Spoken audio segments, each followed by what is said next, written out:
It is the Comics Kid 2099. Was that the worst thing you've ever heard? I am here to do a video on a missed opportunities. If you have never seen one of these videos before, it's more or less self-explanatory. What I do is I take a look at a story, either in animation or film or in comics or in a book, whatever, and I say, there was a missed opportunity. They should have done X when instead they did Y.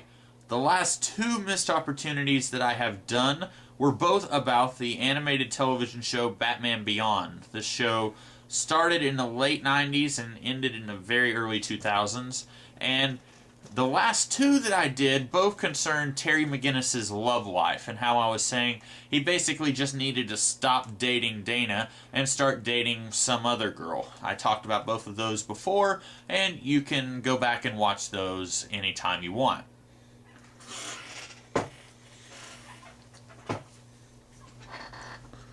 This is one of my cats, Ajax. Ajax, say hello. So in this video, instead of talking about Terry's love life, I'm going to be talking about one of the villains of the series. Actually, two of the villains. The first season of this show really had sort of this ongoing storyline about Derrek Powers, who is kind of the Lex Luthor to Terry's Batman. With the old Batman stories, you didn't so much have a corporate political bent to it. It was mostly just street crime and street thugs that Batman had to fight. And one aspect of Batman Beyond that I found very interesting was the idea that crime has evolved as well as the Batman. The Batman now has more of a technological bent that he uses to help him, even more so than he did 40 years earlier, and crime has also changed. With the exception of the Joker's gang, a lot of the criminals were more of a higher class, I guess you could say.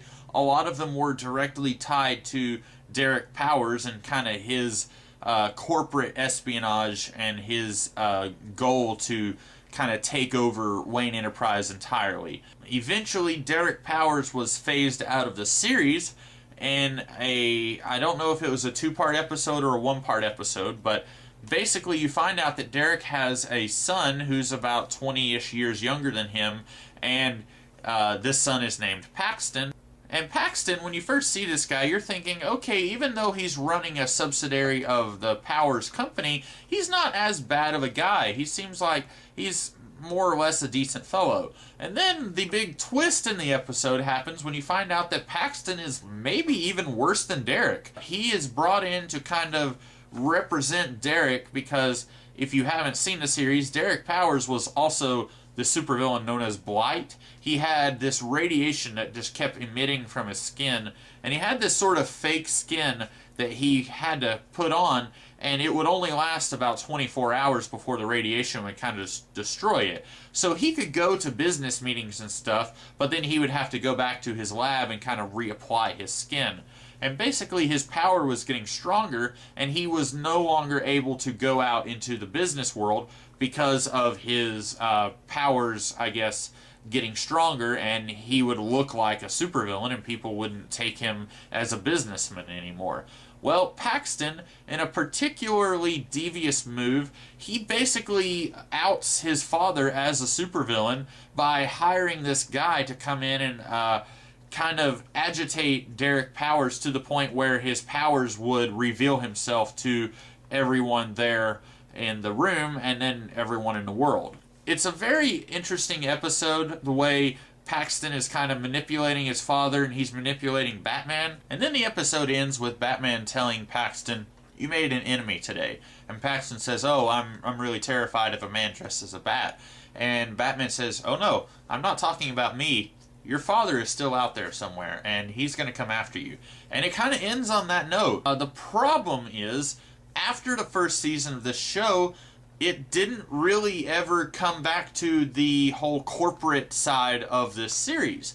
I think from the beginning, the people, not really the people behind the show, but the bosses of the people behind the show, they wanted a children's show. They wanted something that was aimed at young kids, And from the beginning, I don't think they wanted a show where Batman is kind of handling this corporate espionage going on between Derrek Powers and different companies in Gotham City.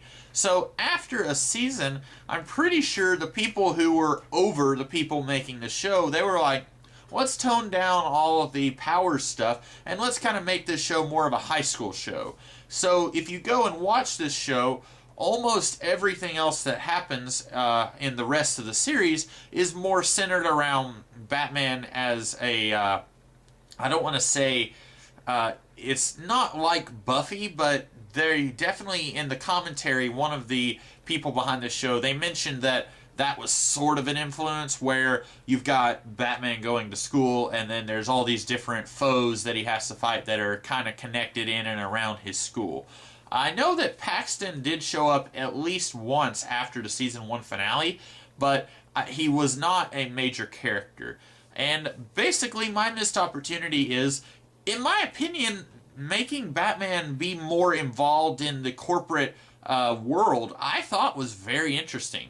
I didn't want to see, oh, and Terry has to investigate one of his classmates is a Joker, or part of the Joker's gang, or whatever. I didn't really have to see more of that. Once in a blue moon, that's okay, I think, but I was actually much more interested in Batman is trying to take down Derrek Powers, or Batman is trying to take down Paxton Powers, or whatever.